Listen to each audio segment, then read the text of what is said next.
And this is happening in our time. So this is all preparation for the final coming of this Masih ad-Dajjal, the impostor Christ.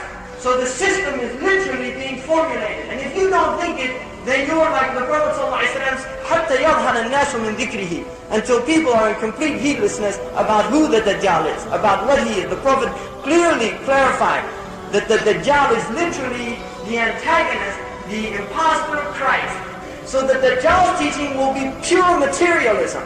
In other words, he will teach people that your salvation is through the dunya.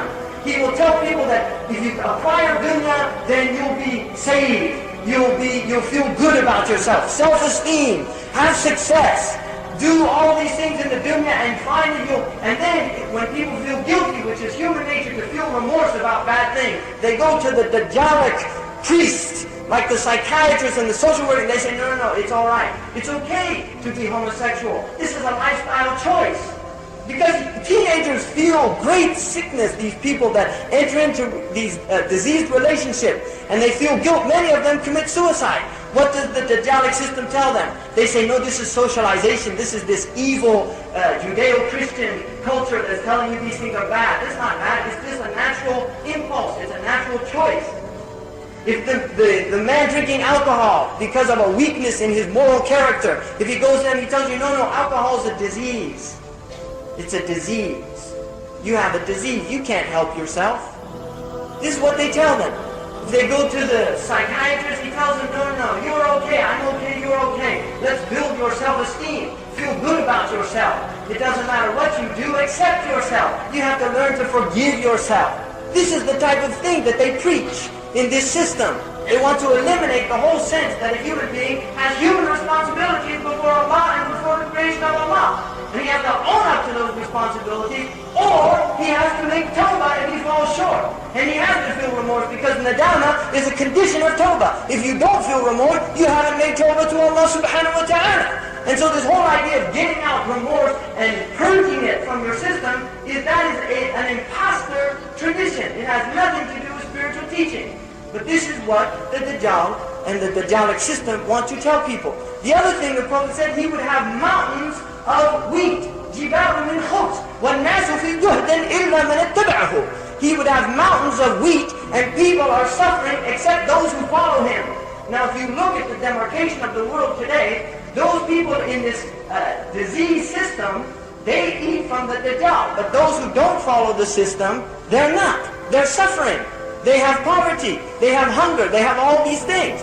And so what does the shayateen? وَتُبْعَثُ مَعَهُ الشَّيَاطِينَ تُكَلِّمُ النَّاسِ. There will be sent with the Dajjal shayateen that speak to the people. And they say, أَلَيْسَ بِهَذَا رَبُّكُمْ? Isn't this your Lord? Isn't this your God? Isn't He providing for you? You see, they want to take people's dependence away from Allah subhanahu wa ta'ala and make them depend on the wheat that they provide. You see, the mountains of wheat, if you just do what we say, if you enter into the 5-year plan with the IMF and the World Bank, we'll give you wheat, we'll help you get out of your suffering.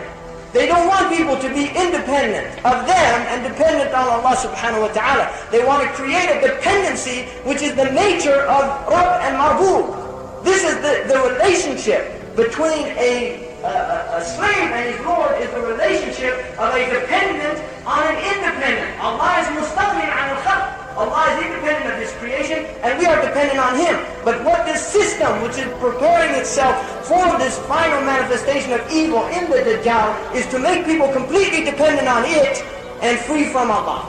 This is what they want to do. So you have health insurance, you don't worry about things. You don't worry, you have health insurance. We'll take care of you. The ambulance will get here. Call 911. You see, وَإِذَا بَلَغَتَ الْحُلْقُومُ وَأَنْتُمْ حِينَئِذٍ تَنْظُرُونَ وَنَحْنُ أَقْرَبُ إِلَيْهِ مِنْكُمْ وَلَكِنْ لَا تُبْصِرُونَ. When the ruh reaches the hulqum, what do? Call 911? This is what they want you to think, that they'll always be there to help you. And it's a lie. It's a lie. It's a lie, and it cheats people out of their divine right to be slaves of Allah subhanahu wa ta'ala. It wants to make them slaves of the system itself. And put people into a state of poverty and subjugation and humiliation.